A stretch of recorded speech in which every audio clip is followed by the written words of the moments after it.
¿Por qué ir a la iglesia en absoluto? Hola Ana María, hermana querida. Espero que estés bien. Me tomo esta oportunidad para dedicarte una pequeña presentación que tiene como finalidad explicarte por qué nosotros los católicos creemos que es fundamental ir a nuestra iglesia, adorar a Dios. Esta presentación nació en aquella conversación que tuvimos en el Hotel Paso Los Escudos en Vigo, donde vive Pedrito. ¿Te acuerdas? Estábamos comiendo desayuno. Me acuerdo que tuvimos una conversación muy linda. La recuerdo con mucho cariño. Si no te entendí mal, en aquella ocasión me dijiste que no era necesario ir a la iglesia porque Jesús estaba en todas partes, especialmente en nuestros corazones. Recuerdo muy claramente que me dijiste que Jesús estaba en tu corazón. Entonces, ¿para qué ir a la iglesia? Cuando conversábamos en el desayuno, en el Hotel Plaza Los Escudos, no tuve la oportunidad de explicarte nada. Y no sé si has escuchado la respuesta de la Iglesia Católica a esa pregunta. Entonces, decidí preparar esta pequeña presentación para compartir contigo, hermana mía, la respuesta a la pregunta ¿por qué ir a la iglesia?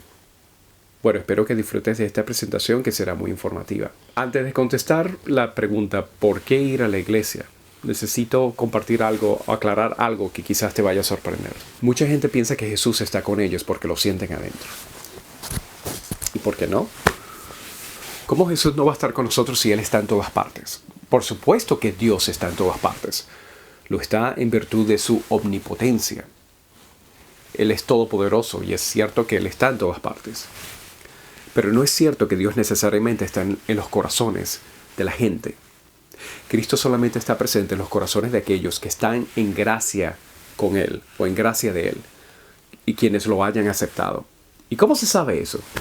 Bueno, porque el mismo Cristo lo dice. Dice Jesús en el Evangelio de Juan, capítulo 15, versículos 5 y 6. Yo soy la vid, vosotros las ramas. El que permanece en mí y yo en él, ese da mucho fruto, porque separados de mí no podéis hacer nada. Si alguno no permanece en mí, es arrojado fuera como el sarmiento y se seca. ¿Y cómo se hace entonces para permanecer en la vid, es decir, en Jesús? Esa es la pregunta. Bueno, según la Iglesia Católica, yendo a la iglesia precisamente. Yendo a la iglesia precisamente, me preguntas. Sí, la iglesia enseña y ofrece muchas cosas que ayudan a la gente a permanecer en Jesús. Muy especialmente la misa. Es decir, la Eucaristía o el ritual de la misa, que es el mayor presente que Dios le da a la humanidad y lo hace para su salvación. Es por ello que la Eucaristía se lo considera como la cumbre de la fe católica. Y la Eucaristía está a la disposición de todo aquel que esté abierto a su recepción. Sin ninguna reserva. Desafortunadamente, Ana, hay mucha gente que son católicos que no saben lo que es la Eucaristía. Y mucha gente no sabe lo que es la Eucaristía porque las clases de catecismo nunca dijeron lo que era. Aquí en Estados Unidos, por lo general, las clases de catecismo son aburridísimas y no enseñan lo asombroso y hasta lo inesperado que nuestra religión con frecuencia guarda. Y muchos, influenciados por las creencias de la nueva era, incluso piensan que ir a misa es irrelevante. Según ellos, Dios es un principio abstracto que se halla en todas partes y no una persona, sino una fuerza unida al mundo y al universo en su conjunto. Jesús es simplemente una de tantas representaciones de esa fuerza, que con frecuencia se le describe como un gurú, un maestro iluminado más entre muchos, que se dio cuenta de su divinidad. Los devotos de la nueva era creen que todos los dioses, que todos nosotros somos dioses, pero que todavía no descubrimos ese hecho porque no estamos lo suficientemente avanzados espiritualmente. Según la creencia de la nueva era, Dios es mundo y universo. Y esa idea de mundo y universo, esa idea de que Dios y el mundo o el universo es uno, proviene del panteísmo hindú, que es una creencia antiquísima que proviene del hinduismo y que consiste en poseer una concepción según la cual el universo, la naturaleza y Dios son uno. En otras palabras, que todo es uno, o Brahman, y ese uno es Dios. Según esta creencia, el mundo que conocemos es una ilusión. Nosotros pensamos que vemos las cosas separadamente, que vemos a la gente individualmente y que percibimos en contrastes, como por ejemplo el bien y el mal. Todo esto es ilusorio, y el objetivo de vivir es el descubrir la divinidad que se halla en nosotros. En otras palabras, que nosotros somos dioses. Y las iglesias y los templos aíslan o limitan a Dios dentro de sus paredes y techos. Por lo tanto, como Dios está en todas partes, entonces también se le puede adorar en todas partes. En una sala, en la cocina, en la ducha, en una bicicleta, en una moto, en un coche, en una canoa, en la selva, en el desierto. Entonces, ¿para qué ir a una iglesia?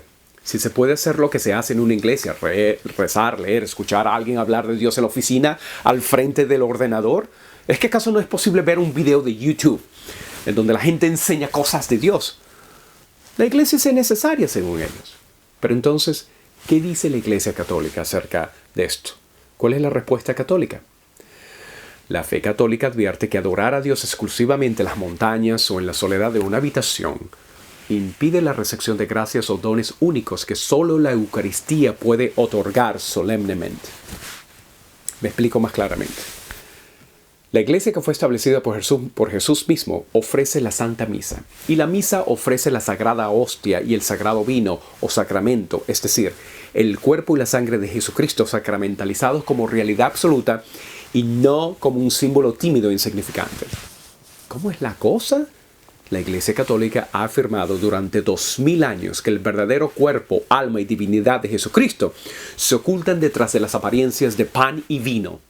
Esto es lo que la Iglesia Católica denomina o define como la presencia real de Jesucristo en la Eucaristía, que es el don supremo. Durante la misa y cuando los sacerdotes pronuncian las palabras sagradas, "Este es mi cuerpo y esta es mi sangre", una transformación extraordinaria ocurre. La transformación es milagrosa. El pan y el vino se convierten en el cuerpo y sangre real y verdaderos de Jesucristo. Esto es lo que la Iglesia denomina como transubstanciación.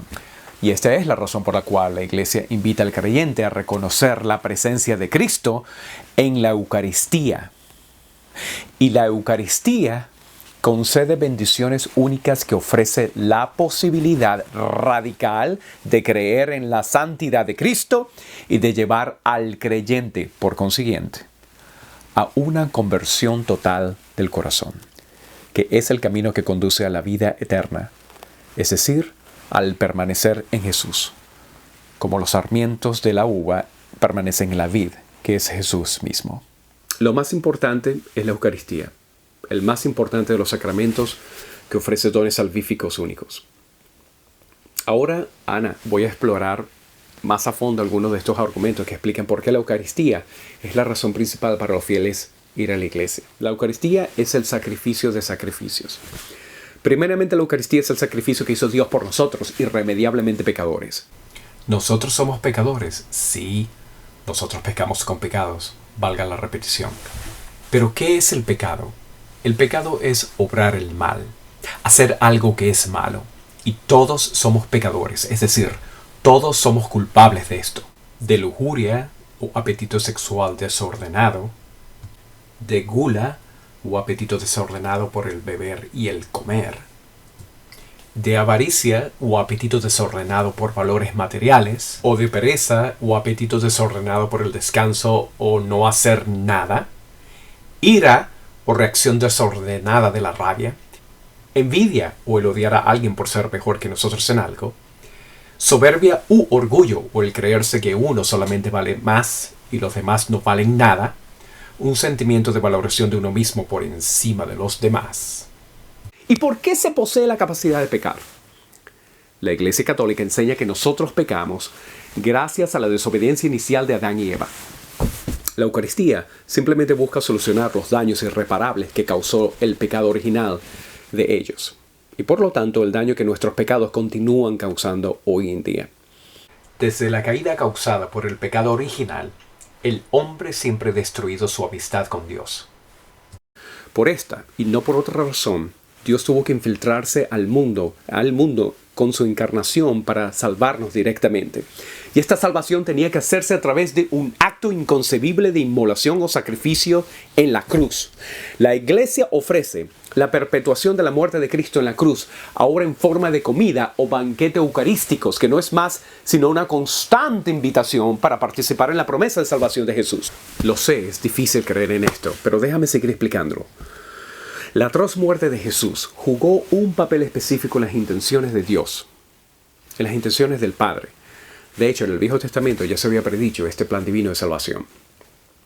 En muchas partes del Viejo Testamento, la Eucaristía ya está prefigurada, muy especialmente en el episodio narrado en el libro de Éxodo, capítulo 16, versículo 35.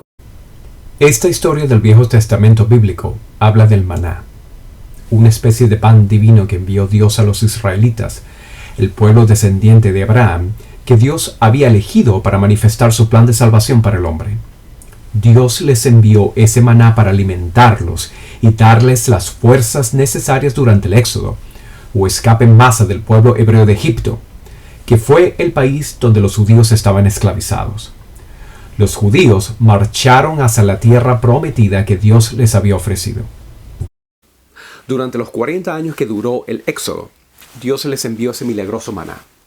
Este maná dejó de caer cuando los israelitas llegaron a esa tierra prometida. Similarmente, la Eucaristía, que ofrece el nuevo maná o cuerpo de Cristo, nos alimenta espiritualmente en este éxodo o vida de peregrinación.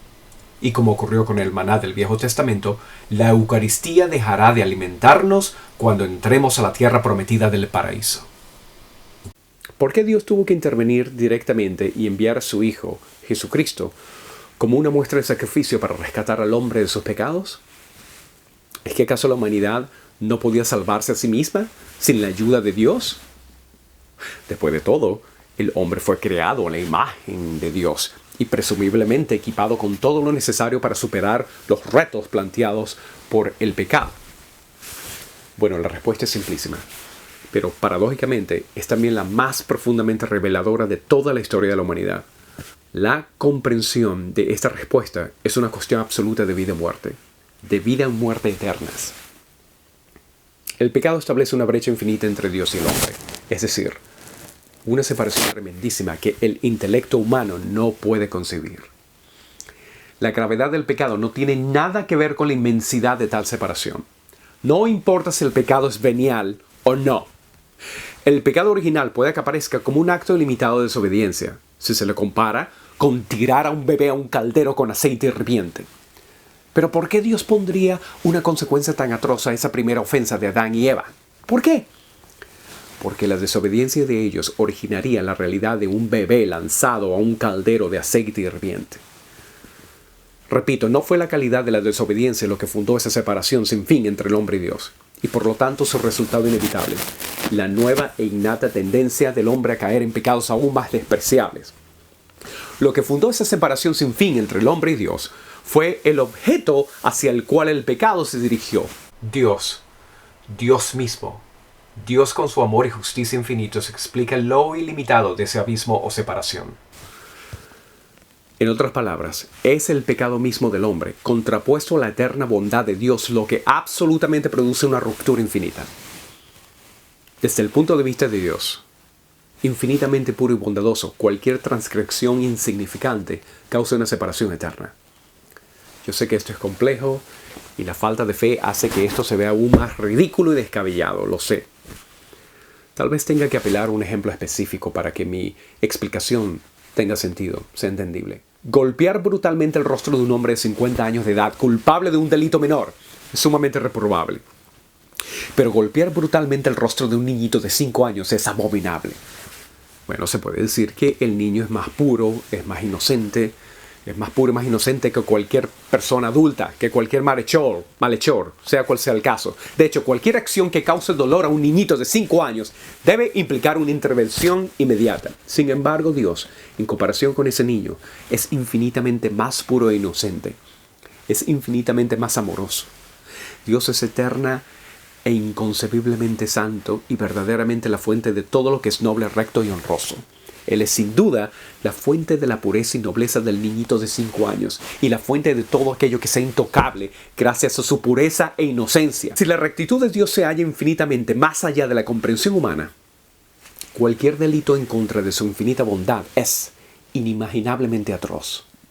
La esencia absoluta de Dios reduce a lo inútil toda acción humana que busca restaurar ese daño hecho a Dios.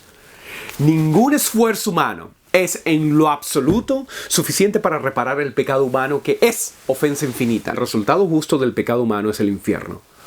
Tú y yo realmente merecemos ir al infierno, y no hay nada más que tú y yo podamos hacer. Solo Dios puede proveer una circunstancia apropiada para reparar ese distanciamiento infinito.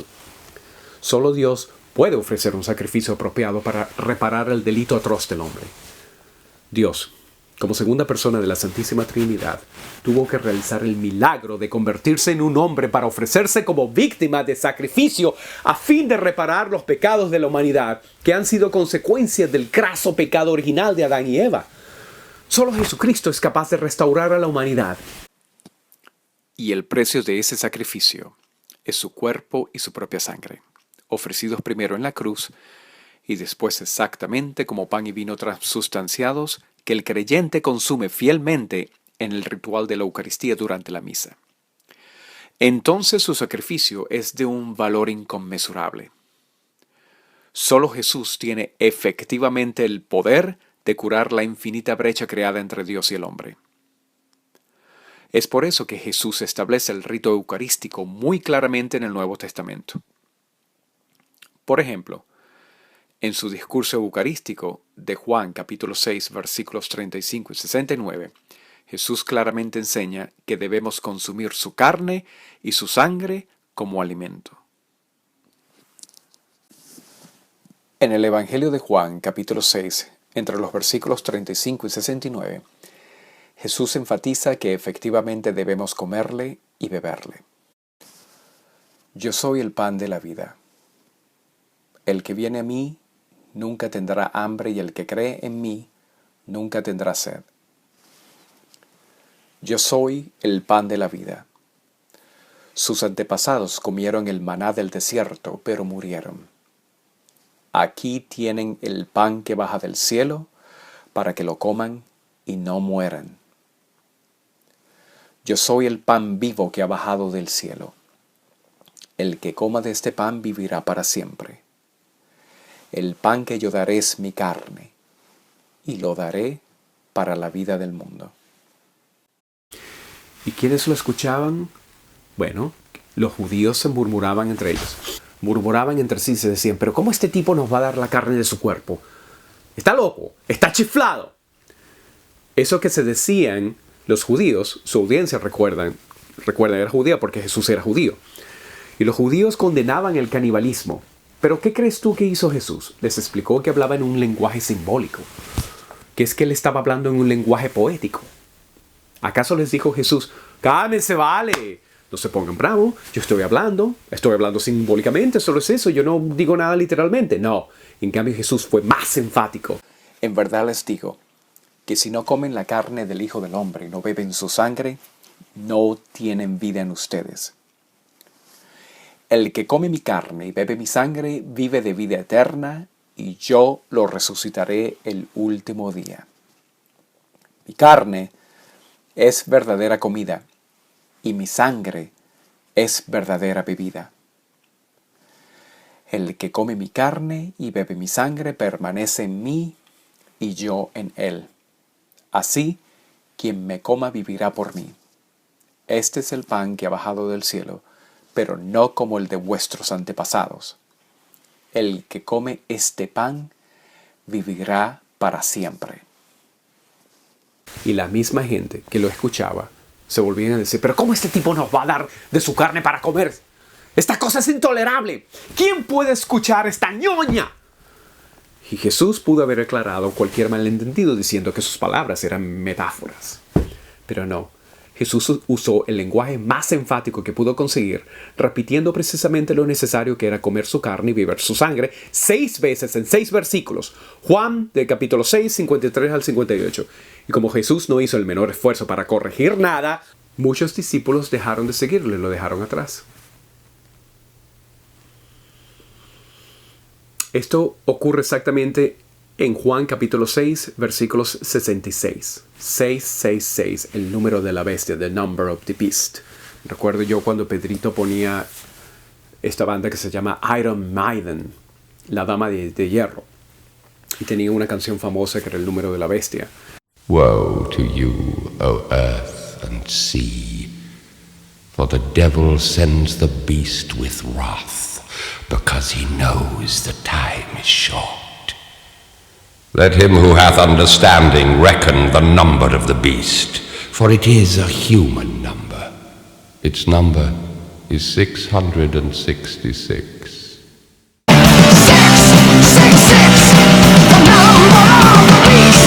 Y el número de la bestia es famoso, es el número de el anticristo. Bueno, en Juan capítulo 6, versículo 66, los que seguían a Jesucristo dejaron de seguirle. ¿Qué significa entonces el 666? Bueno, es el Evangelio de Juan capítulo 6, versículos 66. A partir de ese momento, muchos de sus discípulos se apartaron de Jesús y le abandonaron. Es decir, el número 666 o 666 simplemente significa el abandonar a Jesús, el estar completamente apartado de Él. Y si hay un significado de este número 666, el 666, es que no se sigue a Jesús más. Entonces, Jesús, quien nunca es descrito en el Evangelio como una persona linda y chévere, que rara vez está llena de juicios, se volteó y le preguntó a los 12 discípulos originales, que también eran judíos, que estaban como congelados: ¿y ustedes se quieren marchar también? Esto es Juan 6:67. Pero Pedro dijo: pero Señor, ¿a quién iremos? Tú eres la palabra eterna. Nosotros creemos que tú eres el Santo de Dios. Esto está en Juan 6, versículos 68 y 69. Bueno, estos eventos del Evangelio que afirman que la carne y sangre de Jesús son alimentos de vida explican el establecimiento del sacramento de la Eucaristía en la última cena. Jesús dijo en Mateo 26: mientras comían, Jesús tomó pan y habiéndolo bendecido, lo partió y dándoselo a los discípulos dijo: tomad, comed, esto es mi cuerpo. Y tomando una copa, y habiendo dado gracias, se la dio, diciendo: bebed todos de ella, porque esto es mi sangre del nuevo pacto, que es derramada por muchos para el perdón de los pecados. Hagan esto en memoria mía. Y lo mismo dice en Marcos y en Lucas. Así que Cristo comanda la necesidad de promulgar la Eucaristía como continuación de su nuevo pacto inexorablemente sellado, no en la sangre de los animales como ocurría en la Pascua judía, o en esa ceremonia para la remisión de los pecados en el Antiguo Testamento y que siempre fue insuficiente. Ahora, en la nueva Pascua conocida como la Eucaristía, Dios confiere al hombre para su salvación el cuerpo y sangre de Jesús. En consecuencia, Jesús quiere perpetuar su ofrenda de sacrificio por el resto de la historia del hombre. Solo la Eucaristía de Jesús tiene el poder redentor para rescatar a la humanidad de sus constantes transgresiones. El pensar que la misa es aburrida o que es un evento inútil con lecturas y rezos y acciones que no tienen sentido, significa ignorar el tremendo propósito de la misa o simplemente no creer en la misa, que la misa ofrece el sacrificio real de Jesucristo para rescatar a la humanidad de sus pecados, para rescatarte a ti y a mí. En la misa se le anima a los fieles a participar en ese sacrificio por el cual el mundo se reconcilia con Jesús, quien es la segunda persona de la Santísima Trinidad. Y esta participación es de una importancia eterna. Y si Jesús mandó a que se promulgara ese sacrificio para que se realizara todos los días, es porque el hombre lo necesita desesperadamente. Conclusión: ¿por qué creer en la realidad de la Eucaristía en lo absoluto? La Iglesia Católica aconseja encarecidamente a todos nosotros los fieles que asistamos a la misa. Ir a la casa de Dios es vital. Cada iglesia o templo es un afluente de la Iglesia Católica Romana y Apostólica. La Iglesia en su conjunto es responsable por la difusión de los dones de salvación dadas a ella por Dios mismo. Después que Jesús partió en cuerpo y alma a los cielos, envió el Espíritu Santo para llevar a los fieles a su promesa. Él, a través de los apóstoles, a quienes se encargó de guardar y hacer crecer las semillas de la Iglesia Católica, ofreció los sacramentos para sanar y alimentar y fortalecer a cada creyente en la verdad. Precisamente el Santísimo Sacramento, Santa Eucaristía, es el sacramento más esencial. ¿Por qué?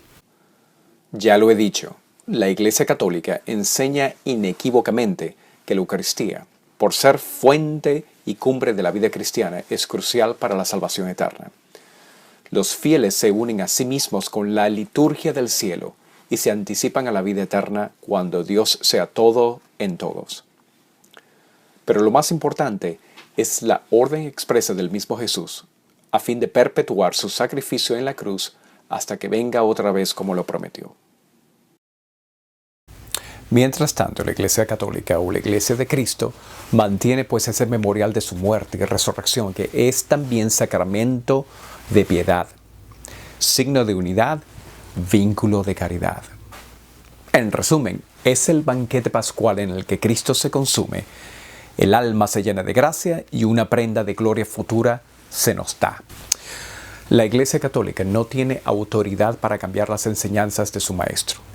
Su misión es llevar almas hacia Jesucristo, la salvación eterna y la verdad. A todos los católicos, en conclusión, se les recomienda encarecidamente participar de esta garantía de salvación dada por Jesucristo a través de su Iglesia. Bueno, Ana, lo bueno de esta presentación es que se puede retroceder y escuchar de nuevo si hay algo que está raro, si hay algo que no se escuchó bien, etc.